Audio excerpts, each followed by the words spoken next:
Bueno, la distribución de probabilidad hipergeométrica es una herramienta que es muy útil en situaciones donde el muestreo se realiza sin reemplazo de una población específica. A veces estas poblaciones suelen ser bastante grandes. En psicología es más común utilizar la distribución normal que esta distribución de probabilidad hipergeométrica, pero es tan común utilizarla como la binomial o como la normal. Solamente que en el ámbito de la psicología sí va a cambiar un poco, ya que pues esta es la encargada de trabajar con poblaciones mucho más grandes, dependiendo pues lo que se quiera obtener.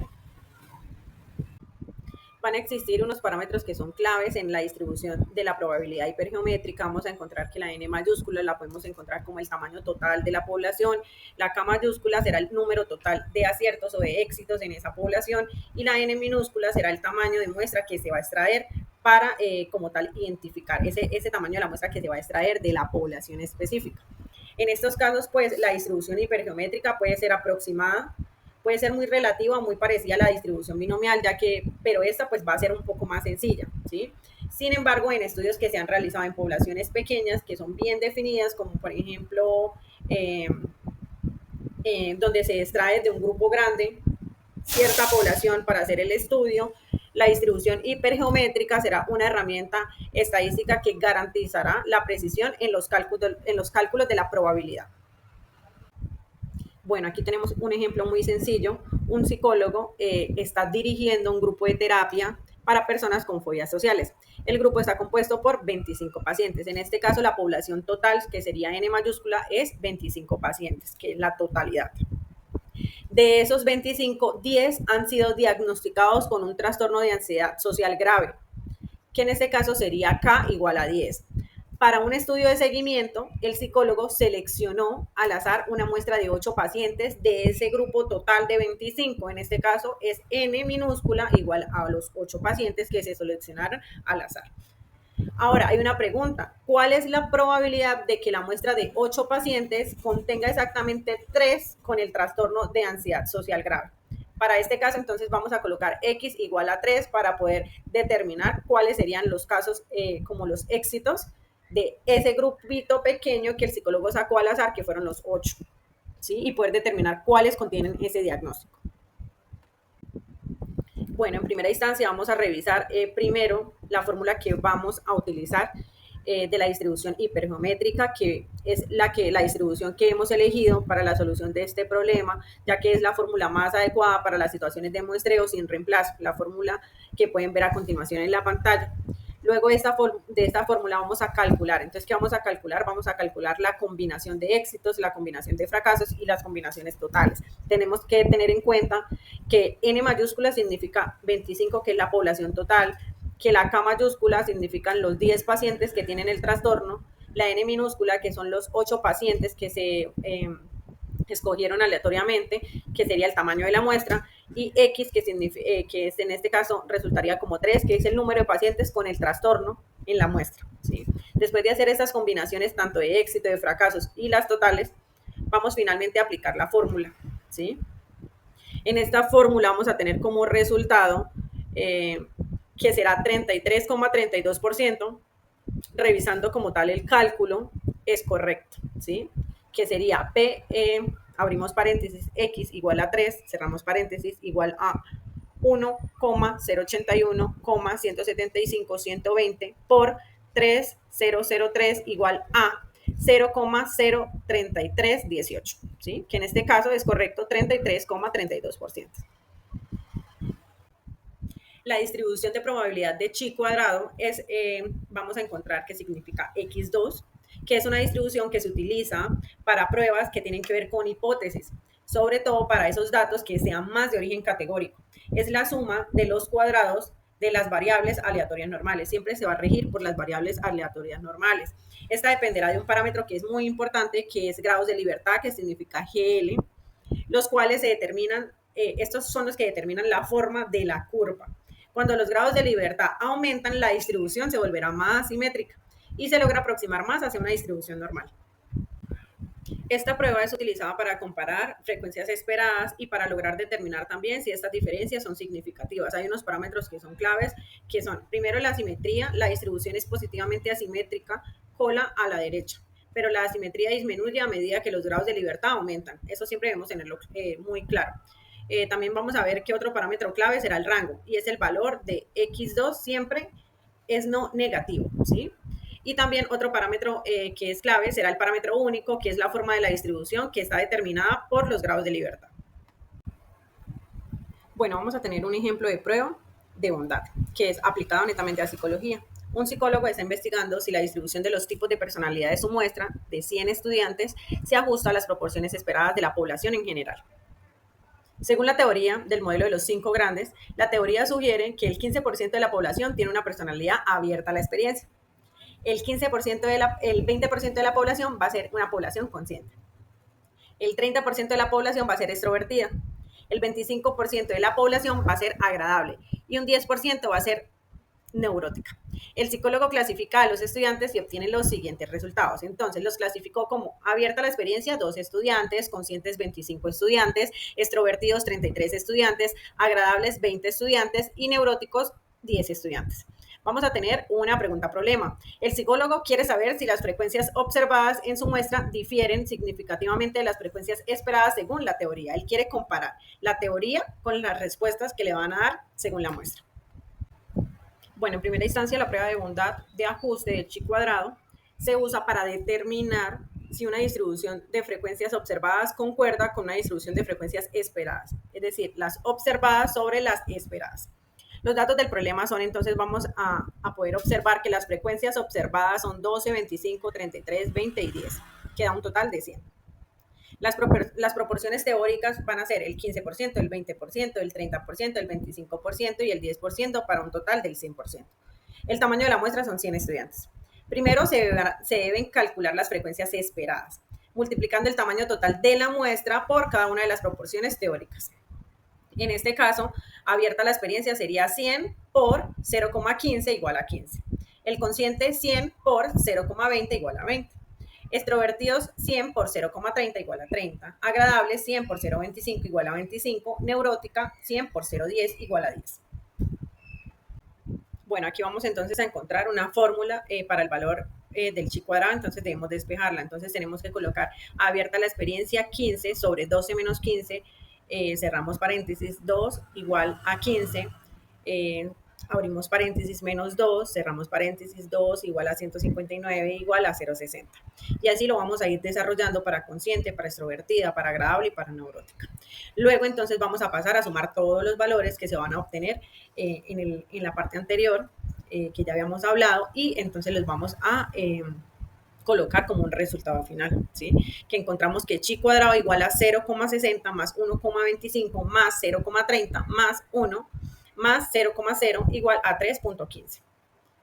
Entonces, la respuesta correcta es 3,15. Bueno, entonces aquí vamos a tener una conclusión psicológica y también la estadística, ya que van a ir de la mano para chi cuadrado. Para interpretar ese resultado se debe comparar entonces el valor calculado del chi cuadrado, que es 3,15, con un valor crítico de una tabla de distribución de chi cuadrado. Los grados de libertad se deben calcular como el número de categorías, entonces menos 1, que sería, vamos a colocar paréntesis de f igual a 5 menos 1 igual a 4, y cerramos paréntesis. Tenemos que tener en cuenta que el valor crítico para un nivel de significancia de A igual a 0,05 y de F, que es igual a 4, el valor crítico es 9,49, y el de decisión, que es dado que el valor calculado es 3,15, es menor que el valor crítico, que sería 9,49. Se acepta la hipótesis nula. En conclusión, el psicólogo puede concluir que no hay una diferencia estadísticamente significativa entre la distribución de los tipos de personalidad en su muestra y las proporciones esperadas de la población. La muestra de estudiantes se ajusta a la distribución teórica del modelo de los 5 grandes. Ahora bien, hablaremos sobre las pruebas de hipótesis de una y de dos colas. Primero, vamos a empezar con las pruebas de hipótesis de una cola, la cual también se conocen como pruebas unilaterales. Estas pruebas buscan comprobar si un parámetro es mayor o menor que un valor en específico, a diferencia de las pruebas bilaterales que buscan diferencias en cualquier dirección, se puede decir así. Estas pruebas unilaterales las solemos utilizar cuando tenemos motivos para creer que un efecto solo va a ocurrir en una sola dirección. Podemos tomar un ejemplo. Supongamos que se desea averiguar si un gestor de cartera obtuvo mejores resultados que un índice de referencia. En este caso, Debemos utilizar una prueba unilateral, ya que su hipótesis nula sería que la rentabilidad media es menor que el índice de referencia, a diferencia de la hipótesis alternativa, que es mayor a la rentabilidad media. Si se rechaza la hipótesis nula, significa que hay evidencia que respalda que el gestor obtuvo mejores resultados que el índice. No obstante, en las pruebas unilaterales solo las debemos usar porque solo se está interesado en justificar claramente una sola dirección y no la otra. También es necesario explicar por qué una gran diferencia en la dirección inesperada no va a cambiar la decisión de rechazar la hipótesis nula. Las pruebas unilaterales ofrecen mayor capacidad para detectar un efecto cuando está presente, pero pueden pasar por alto algunos sucesos o sorpresas en la dirección opuesta. Bueno, ahora vamos a poner en práctica lo que hemos explicado en el apartado anterior con un ejercicio. El ejercicio nos dice que un fabricante afirma que el peso medio de sus galletas es al menos 200 gramos. Se sospecha que el peso real es menor. Se toma una muestra de 36 galletas, obteniendo un promedio de 195 gramos, y se sabe que la desviación estándar poblacional es de 15 gramos. Nos pide realizar una prueba de hipótesis con un nivel de significancia del 5%. Para esto vamos a tener por aparte los datos que nos ha dado el enunciado, como la muestra de 36 galletas, una media de 195 gramos, una desviación estándar poblacional de 15 gramos y nuestro valor alfa, que es la significancia del 5%, el cual vamos a estar representando con 0,05. Vamos a plantear nuestra hipótesis, como nos aparece en pantalla, con H sub 0, el cual es mu mayor o igual a 200 gramos. La hipótesis alternativa se conoce como H sub 1, la cual está representada por menor a 200 gramos. Recuerden que para realizar este cálculo debemos hacer uso de la fórmula de distribución normal estándar, ya que conocemos la desviación estándar poblacional. Entonces vamos a sustituir los valores. Tenemos a Z igual a 195 menos 200 gramos dividido entre 5 dividido sobre la raíz cuadrada de 36. Como pueden comprobar, ya hemos mencionado el nombre de cada valor que estamos sustituyendo con nuestra fórmula. Para hacer lo que es el cálculo matemático, se ha estado utilizando diversas calculadoras, pero cabe recalcar que mi favorita se llama calculadora de prueba de hipótesis. La podemos conseguir en internet y pues aquí trataré de dejarles al menos el enlace para que la puedan obtener. Una vez hecho nuestro cálculo, obtenemos un valor de el menos 2, perdón. Por tanto, vamos a nuestra tabla Z y buscamos ese valor. Ahora que lo hemos conseguido, tenemos que Z tiene un valor de menos 1,645. Por lo tanto, se descarta la hipótesis nula, ya que el puntaje de Z se encuentra en Z menos 2, lo cual está en el área de rechazo, como lo pueden ver también en la gráfica que está en la parte inferior. Para hacer esta gráfica, pues realmente no logré conseguir una calculadora en la cual me lo pudiera arrojar, entonces traté de dibujarla o de hacerla como fuera más sencillo. Pues eso ya pueden dejarlo a su gusto. Ahora vamos a hablar sobre las pruebas de hipótesis de dos colas. Una prueba de hipótesis bilateral es un método estadístico que comprueba si una muestra difiere significativamente de un valor específico en cualquier dirección. Esta consiste en observar ambos extremos, o colas, como la conocemos, de una distribución de probabilidad, para poder determinar la significancia estadística. Este tipo de pruebas es crucial cuando se desea detectar cualquier diferencia significativa, sea positiva o negativa, entre la muestra y la población. En cambio, las pruebas unilaterales solo buscan diferencias en una sola dirección específica, como lo hemos comprobado anteriormente. Las pruebas bilaterales ofrecen un enfoque más completo, considerando que los efectos pueden ocurrir en ambos sentidos. Esto lo hace muy útil cuando no se está seguro de qué dirección se producirá el efecto o cuando cualquier diferencia significativa es importante. Dado que el nivel de significancia se divide entre ambas colas de la distribución, las pruebas bilaterales suelen requerir tamaños de muestra mayores que las unilaterales, para ser claros, ya que esta permite mantener la misma potencia estadística. Ahora vamos a poner en práctica lo que hemos explicado en el apartado anterior con un ejercicio. En nuestro enunciado dice que se afirma que la media de ventas diarias es de $400. Se toma una muestra de 100 días con media muestral de $395 y una desviación poblacional de $20. Es correcta la afirmación del nivel de significancia del 0,05. Recordemos que este valor hace referencia al 5% de significancia, ¿vale? Entonces, vamos a hacer el mismo procedimiento que hicimos en el ejercicio de prueba de hipótesis unilateral. Vamos a distribuir nuestros datos, obtendremos lo que es el valor n, el valor x, el valor sigma y el valor alfa. Luego vamos a plantear lo que es la hipótesis. La hipótesis nula está representada por mu igual a 400, que es la media de ventas diarias, recordémoslo. Y la hipótesis alternativa está representada por H sub 1, la cual es el mu diferencia a 400. Recordemos que cuando el valor de igual tiene una raya en el medio se refiere a una diferencia del valor. Entonces vamos a pasar a nuestro cálculo. Recordemos que la fórmula que vamos a utilizar nuevamente va a ser la de distribución normal, ya que conocemos el valor de la desviación estándar poblacional. Ahora vamos a sustituir los valores. Entonces tenemos que z es igual a 395 menos 400 dividido por 20 dividido entre raíz de 100.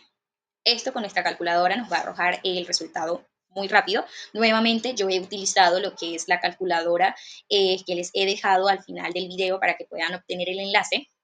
Y con este resultado podemos lograr obtener lo que es el valor crítico. Recordemos que como hay dos colas, se debe usar un valor positivo y un valor negativo para poder representarlo en la gráfica que se encuentra en la parte inferior de nuestro video. Al obtener estos resultados, tenemos que los dos puntos de corte, 1,96 positivo y menos 1,96 como negativo, el menos 2,50, el menos 2,50 está fuera de ese intervalo.